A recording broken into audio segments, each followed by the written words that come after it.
오늘은 마지막 나는 포도나무다. 참 포도나무이신 예수님에 대한 말씀입니다. 오늘 예수님의 마지막 선포는 우리가 지난주에 살펴봤던 나는 길이요 진리요 생명이다는 요한복음 14장에 있는 말씀과 연결되어 있는 말씀입니다. 내가 가는 길을 너희도 곧 오게 될 것이고 알게 될 것이다. 예수님께서 제자들에게 말씀하시고 14장의 공통된 주제는 뭐였냐면 나는 이제 너희들을 떠날 것이다. 이 말씀이었습니다. 천국에 너희들이 거할 처소를 마련하기 위해서 나는 이제 떠날 것이다. 그때 베드로가 어디로 가십니까? 우리가 함께 예수님과 죽겠습니다. 도마도 어디로 가시는지 우리는 알지 못합니다. 이렇게 예수님과 제자들이 이별하는 내용이 요한복음 14장에 있었어요. 그런데 거기서 이별이 끝이 아니라 예수님께서 오늘 15장에 나는 참 포도나무이고 우리 하나님은 농부이시고 너희들은 포도나무에 붙어있는 가지다. 가지는 나무에 붙어있지 않고선 살 수 없듯이 내가 있는 곳에 너희들도 있을 것이고 너희들이 있는 곳에 나도 있을 것이다. 이별하는 것이 너희를 떠나는 것이 아니라 내가 너희와 함께 있을 것이다. 함께 있는 정도가 아니라 완전히 하나 된 모습으로 있을 것이다 라고 말씀하시는 게 참 포도나무에 대한 비유의 말씀입니다. 이게 15장의 말씀입니다. 그리고 이제 그 뒤에 16장, 17장에 예수님께서 하나님 앞에 기도하시고 이제는 십자가에 달려 돌아가신 내용으로 요한복음은 끝이 나는 것입니다. 그래서 오늘 요한복음 15장은 에고엠이 나는 무엇이다라고 예수님 말씀하시는 마지막 결정판이고 상당히 중요한 메시지가 되는 것입니다. 예수님은 포도나무 중에서도 참 포도나무, 진짜 포도나무의 비유로 오늘 요한복음 15장에 저희들에게 말씀하고 있습니다. 하나님은 농부이시고 예수님은 참 포도나무, 너희들은 바로 가지다. 이렇게 설명하십니다. 성경에는 나무에 대한 이야기가 참 많이 나옵니다. 창세기에 보시면 생명나무, 선악과의 나무에 대한 이야기 여러분 아시지요? 출애굽기에 가면은 불타는 떨기나무에 대한 나무의 모습도 우리는 보게 됩니다. 시편 1편에 보면은 시절을 쫓아 과실을 맺는 나무에 대한 얘기가 또 나옵니다. 여러분 신약 성경에도 예수님께서 눈먼자의 눈을 고쳐주셨을 때 그 사람이 정확하게 눈 뜨기 전에 사람들이 지나가는 모습을 보고 나무 같은 것들이 지나갑니다. 이렇게 고백했던 본문도 여러분 기억하실 것입니다. 마지막으로 예수님께서 십자가에 달려 돌아가시는 이 나무에 대한 표현은 성경에 상당히 많이 나와요. 왜 이렇게 성경에 나무에 대한 비유가 많이 나올까? 지난주에 좋은 대답의 시대의 사람들에게 필요한 것은 뭐라 그랬죠? 그렇죠. 좋은 질문이에요. 그래서 여러분 성경을 볼 때마다 질문해야 됩니다. 왜 나무가 이렇게 많이 나올까? 자연물이 나무만 있습니까? 하늘도 있고 바다도 있고 새도 있고 뭐 비둘기도 있고 꽃도 있고 여러 자연물이 있는데 왜 성경에 이렇게 나무가 많이 나올까? 제가 질문을 했어요. 왜 나무가 많이 나올까? 고민했습니다. 생각했어요. 그리고 나무. 왜? 반대? 나무. 예, 나무. 나무. 예, 나무가 순수 한글인데, 나무. 그죠? 이 한자, 무자 아시죠? 없을 무자. 나는 나띵이다. 여러분, 생명나무도, 선악과 나무도, 불타는 떨기나무도, 시편 1편에 나오는 시절을 쫓아 과실을 맺는 나무도, 사람 같은, 나무 같은 것이 돌아다닙니다. 그리고 예수님께서 마지막에 나무 십자가에 달려 돌아가시는 그 나무도 공통적인 게 있습니다. 나는 nothing이다. 나무. 성경에 이 나무가 특히 많이 나오는 것이 이 나무일 때 생명이 일어난다라는 사실. 하나님의 만드신 에덴 동산의 선악과도 생명나무도 아담과 하와가 내가 하나님과 같이 높아지려고 하는 그 교만이 사망으로 이끌어가지 않았습니까? 불타는 떨기나무 앞에 하나님께서 모세에게 요구한 것이 무엇입니까? 내 신의 내 발의 신을 벗어라. 너의 존재, 너의 정체성을 nothing, 나무, 나는 아무것도 아니라는 모세 앞에 하나님 요구한 것이 떨기나무. 시편도 그렇지 않습니까? 시절을 쫓아 과실 맺는 나무가 어떻게 맺습니까? 나는 하나님 앞에 아무것도 아니고 오직 하나님의 말씀만이 인간을 복되게 합니다라는 고백이 시편 1편의 고백이에요. 마지막 예수님께서 십자가에 달려 돌아가시는 것도 여러분 스스로를 부인하지 않고서는 스스로를 미워하지 않고는 절대 십자가에 달려 돌아가실 수가 없는 것이에요. 내가 아무것도 아닐 때 여러분 십자가에서 생명이 시작되는 것입니다. 우리의 삶도 마찬가지겠습니다. 오늘 예수님께서 생명나무, 참포도나무에 대한 비유, 특별히 나무에 대한 말씀을 하시는 것은 기본적으로 내가 하나님 앞에 nothing입니다 라고 두 손 들고 고백하고 나갈 때 하나님의 은혜와 생명이 우리에게 임한다라는 사실. 우리 가정에서도 내가 목소리를 높이지 않고 나는 종입니다 라고 할 때, 우리 교회에서도 우리는 서로 섬기고 겸손으로 나갈 때 이 안에 생명이 일어나게 되는 것입니다. 오늘 예수님께서 스스로 참 포도나무임을 강조하시면서 말씀하신 것은 완전한 나무, 완전한 나는 아무것도 아니다라는 예수님의 지극한 겸손의 말씀을 오늘 제자들에게 말씀하고 있는 것입니다. 참 포도나무는 줄기의 몸통에 가지가 철저히 붙어 있을 때, 참 포도나무인 예수에게 철저히 붙어 있을 때 너희들이 살 수 있다고 예수님은 제자들에게 말씀하십니다. 예수님께 꽉 붙들려 있을 때 진정한 나무, 진정한 겸손, 하나님이 역사하시는 생명이 여러분들의 삶 속에 일어나게 되실 줄로 믿습니다. 그런데 이러한 진리를 예수님께서 몸소 제자들에게, 저희들에게 가르쳐 주셨어요. 신앙은 보고 배운다라는 말이 있죠. 예수님께서는 말씀만 하신 것이 아니라 실제로 제자들에게 보여주신 것입니다. 뭘 보여주셨을까요? 그것은 바로 예수님이 하나님께 딱 붙어있는 결속에 대한 말씀을 하십니다. 오늘 참포도나무이신 예수님에 대한 이 메시지의 핵심이 바로 이 결속입니다. 내가 참포도나무이고 너희들은 가지니까 나에게 붙어있으면 너희들은 산다라는 예수님 말씀. 이것을 예수님은 하나님께 완전히 결속되어 있는 모습을 제자들에게 보이심으로 가르쳐 주신 것입니다. 요한복음 1장 1절입니다. 예수님은 한시도 하나님과 떨어져 있지 않았음을 말씀하십니다. 요한복음 1장 1절에 태초에 말씀이 계시니 이 말씀이 하나님과 함께 계셨으니 이 말씀은 곧 하나님이시라. 그가 태초에 하나님과 함께 계셨다. 태초부터 그 전부터 예수님은 하나님과 함께 계셨어요. 결속되어 있었어요. 그리고 요한복음 17장 21절에 예수님의 기도에서 이렇게 말씀하십니다. 아버지여, 아버지께서 내 안에 내가 아버지 안에 있는 것 같이 그들도 다 하나가 되어 우리 안에 있게 하사 세상으로 아버지께서 나를 보내신 것을 믿게 하옵소서. 맞죠?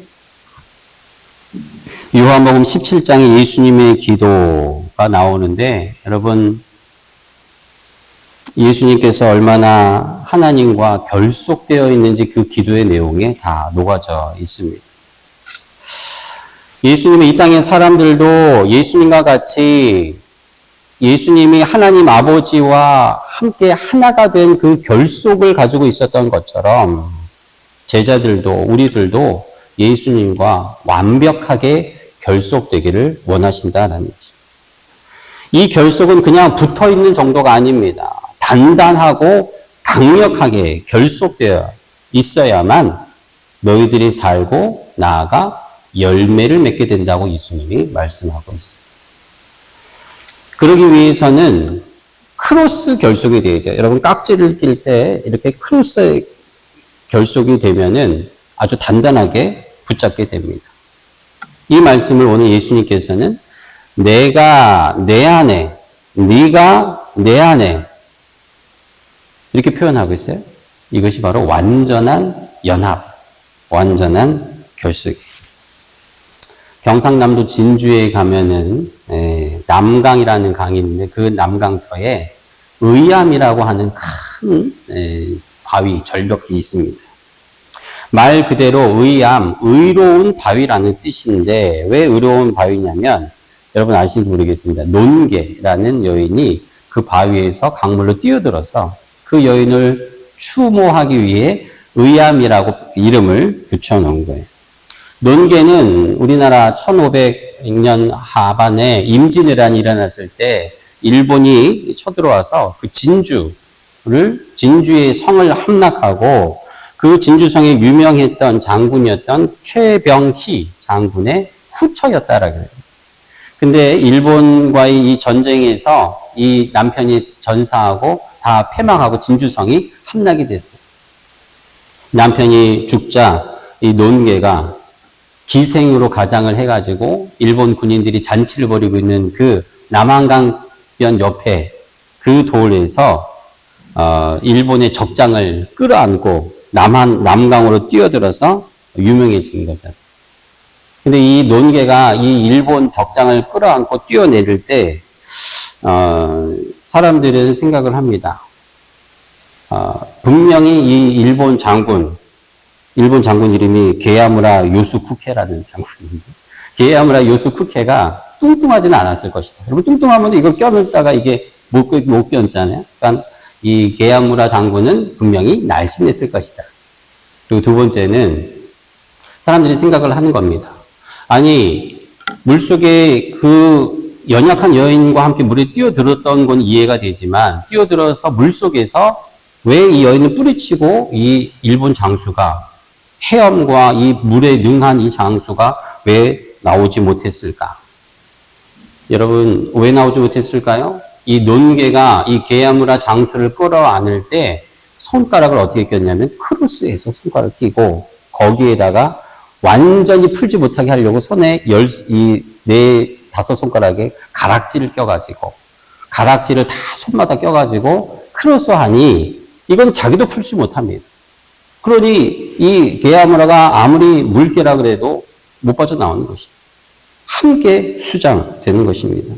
여러분 이 논계가 썼던 전략이 바로 완전한 연합의 물 위에서 자신을 껴안았을 때 게야무라가 좋아했을지 모릅니다. 그러나 물속에 들어가서는 아차했겠죠. 절대로 풀어나오지 못하는 완벽한 결합에 완료된 것입니다. 여러분 예수님께서 제자들에게 이것을 말씀하십니다. 너희들이 나에게 붙어 있으려면 이런 결합이 필요하다. 한 번 걸면 절대로 빠질 수 없는 완벽한 결속을 우리 제자들에게 말씀하고 있는 것입니다. 예수님 당신이 하나님과 완전히 결속되어 있어 하나님과 하나 되셨듯이 제자들도 우리들도 예수님께 이렇게 완벽하게 결속되기를 원하십니다. 그렇다면 예수님께서는 어떻게 하나님과 결속되어 있는 것을 우리에게 보여주셨을까요? 첫 번째로 예수님께서는 말씀과 기도로 하나님과 결속되어 있었어요. 예수님께서 하나님의 말씀이 되어 육신으로 이 땅에 오셨다는 것을 요한복음 1장 14절에 이렇게 말씀합니다. 말씀이 육신이 되어 우리 가운데 거하심에 우리가 그의 영광을 보니 하나님의 아버지의 독생자의 영광이요 은혜와 진리가 충만하더라. 이것은 예수님이 하나님의 말씀으로 결속되어 있다라는 정도가 아니라 예수님 하나님의 말씀 그 자체였다라는 것을 설명합니다. 예수님께서는 어려서부터 하나님의 말씀으로 라비와 함께 선생들과 함께 토론하고 또 제자들에게도 구약에 있는 말씀을 아주 자세하게 잘 가르쳐 주셨어요. 여러분 우리도 교회에서 가정에서 우리 자녀들에게 우리 손주들에게 하나님의 말씀을 부지런히 가르쳐야 합니다. 왜냐하면 이 말씀이 하나님과 예수님과 결속되게 하는 첫 번째 길이기 때문에 그렇습니다.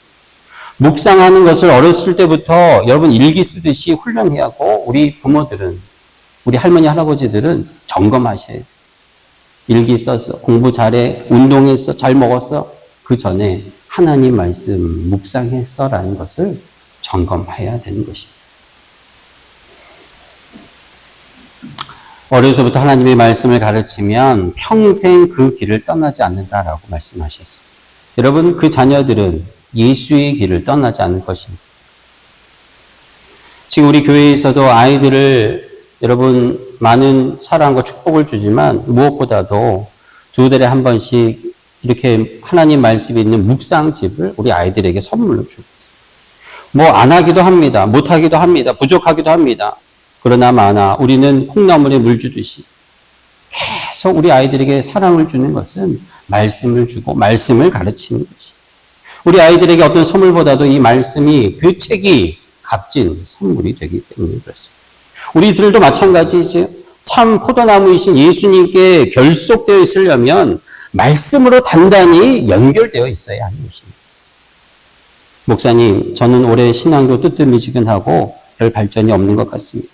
하나님을 향한 마음이 깊어져야 하는데 안 그런 것 같습니다. 말씀도 가끔 읽고 주일 예배도 잘 오고 그런데 열매가 없는 것 같습니다. 왜 그럴까요? 예수님께 붙어 있는 것처럼 보이지만 사실은 단단하게 결속되어 있지 않기 때문에 그런 것입니다. 말씀이 내 안에 들어와야 하는데 머리에서만 맴돌고 지나가기 때문에 그렇습니다. 말씀이 육신이 되신 예수님은 말씀이 완전히 내 안에 소화되어야 하는데 그렇지 않기 때문에 그런 것입니다. 씹고 또 씹고 사람 씹지 말고 말씀을 자꾸 씹어야 하는데 우리는 올 한 해 말씀보다 다른 것을 더 많이 씹잖아요. 저도 생각을 해보니까 껌을 참 많이 씹었어요. 껌을 정말 좋아해요.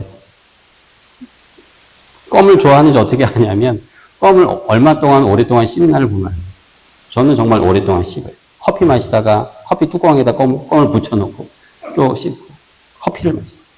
어떤 사람들은 껌 단물만 먹고 버리는데 저는 계속 씹어요. 어쩔 때는 껌이 녹아가지고 내 몸으로 들어오는 것은 어렸을 때는 껌 먹고 자다가 잠들어서 껌을 삼켜서 죽을까봐 걱정했던 적도 있어요. 그래서 아예 요즘에는 껌을 잘 안 씹으려고 하는데 여러분 우리가 말씀을 씹고 묵상한다라는 것이 말씀이 우리가 씹고 씹어 말씀이 녹아져 내 안으로 들어오는 이것이 예수님과 결속되는 첫 번째 길인 것을 오늘 예수님이 저희들에게 가르쳐 주십니다. 우리가 말씀으로 결속되어 있으면 예수께 붙어 있으면 풍성한 열매를 맺겠다 예수님이 약속하시는 것입니다. 소통되지 않는 가지를 보면 여러분 열매가 없고 곧 시들고 죽고 마는 것입니다. 그러나 뿌리부터 가지 끝까지 물과 영양분이 공급이 되면 완벽하게 붙어 있으면 열매도 맺고 건강한 나무가 되는 것입니다. 두 번째로 예수님께서는 하나님과 끊임없는 기도로 소통하셨다라는 것을 말씀하고 있습니다. 요한복음 17장에 보면 예수님의 기도가 나옵니다. 여러분 집에 가셔서 요한복음 17장을 한번 잘 읽어보고 묵상해 보시기 바랍니다. 다른 설교가 필요 없을 정도로 요한복음 17장의 예수님의 기도는 우리들에게 가르쳐 주신 주기도문과 버금가는 완벽한 하나님과의 결속을 보여주시는 기도예요. 요한복음 17장. 내년 1월 달에는 창세기를 강의하고 2월에는 요한복음을 우리 매일 성경의 그 순서에 따라 제 강의를 계획하고 다시 살펴보겠지만 예수님이 가르쳐 주신 주기도문을 능가할 수 있을 정도의 기도가 요한복음 17장에 나와 있어요. 예수님이 어떻게 하나님과 기도로 강력하게 결속되어 있는가를 예수님의 말씀으로 보는 것입니다. 예수님은 사역을 하실 때도 십자가를 지시기 전에도 마지막 십자가 위에서도 하나님께 계속 기도하면서 하나님과 결속되어 있었어요. 오늘 대림절 마지막 주일을 보내고 이번 주 수요일날 대림절 우리 세겹줄 기도가 마치게 됩니다. 2025년에 총 4번의 세겹줄 기도를 하면서 어떤 분들은 또 응답을 경험하기도 했지만 어떤 분들은 계속 같은 기도 제목을 기도하시는 분들도 있을 겁니다.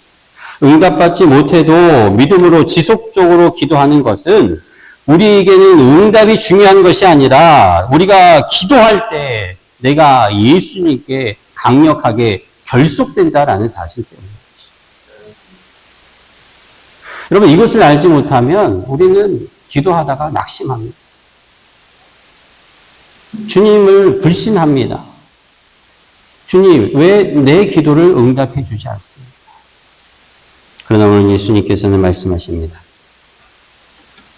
기도할 때 내가 너 안에, 네가 내 안에 함께 할 것이다 약속하시고 열매를 맺겠다라는 분명한 응답을 우리에게 주신다라는 사실. 마지막으로 예수님께서는 순종함으로 결속되어 있었습니다. 이것은 가장 어려운 결속의 단계입니다. 그러나 예수님은 하나님께 순종함으로 끝까지 붙어 있었어요. 쉽지 않은 것입니다. 고난의 잔을 마시기 위해 예수님은 기도하셨습니다. 그러나 예수님은 하나님과 붙어 있음 하나됨을 위해 순종하게 된 것입니다. 하나님께 순종할 수 있는 것은 우리가 하나님과 결속되어 있을 때 비로소 순종할 수 있다는 사실입니다. 예수님께서 고난의 잔을 마시고 순종으로 십자가에 달리신 것은 하나님과 결속되어 있는 열매라는 사실을 우리는 깨달아야 하는 것입니다.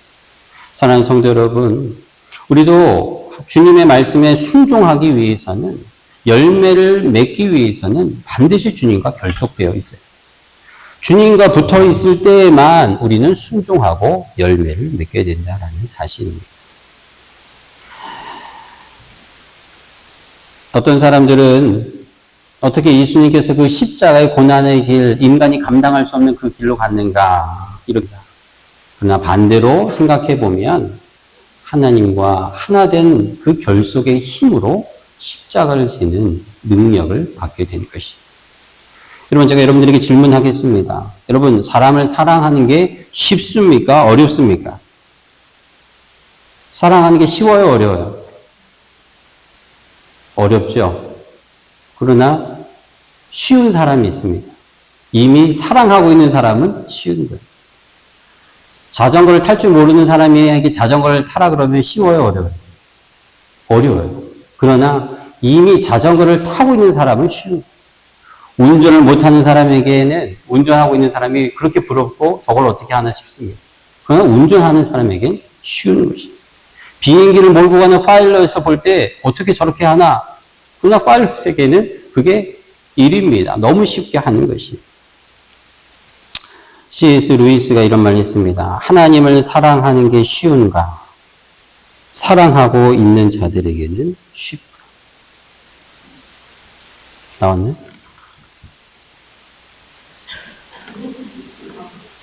하나님을 사랑하는 게 쉬운가? 사랑하고 있는 자들에게는 쉽다.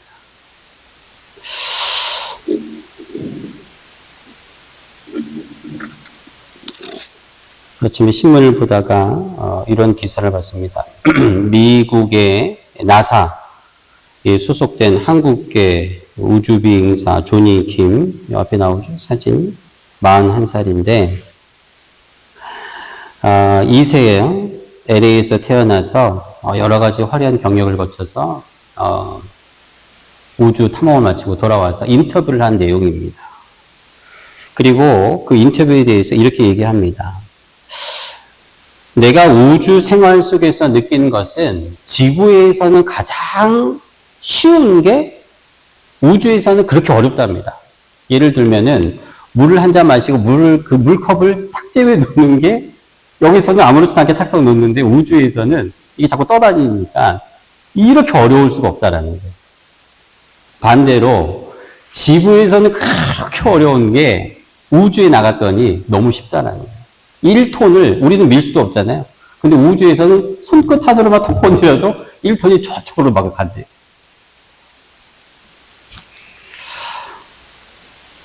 제가 이 인터뷰를 보면서 이런 생각을 했어요. 우리가 이 땅을 살면서 그렇게 풀리지 않는 내 어려움과 숙제와 이 모든 문제들이 하나님 보시기에는 아무것도 아닌 거예요. 이 우주 비행사가 인터뷰한 인사이트가 그것입니다. 여기서는 그렇게 어려운 게 저 위에서는 아무것도 아니에요. 우리가 이 땅에 살아가면서 느끼고 경험하는 이 어려운 일들이 도저히 풀 수 없는 것들이 저 위에, 아니 우주를 창조하신 하나님에게는 아무것도 아닌 것이에요.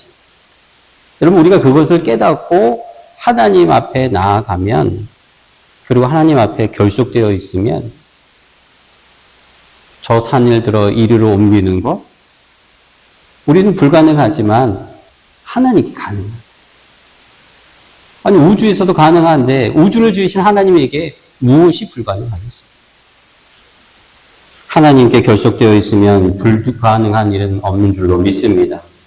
우리는 우주선을 타고 우주로 날아가는 걸 보고 정말 대단하고 정말 어떻게 저렇게 하나 감탄하지만, 갔다 온 사람에게는, 한번 경험한 사람에게는 대단한 게 아니라 아무것도 아닙니다.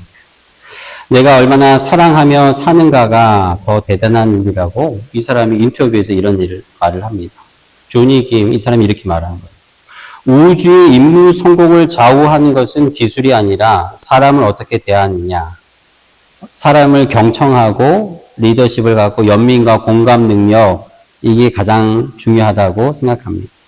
우주 비행사가 가질 수 있는 가장 위대한 자질은 기술이 아니라 사랑입니다. 여러분, 최첨단의 복합이 우주선이잖아요.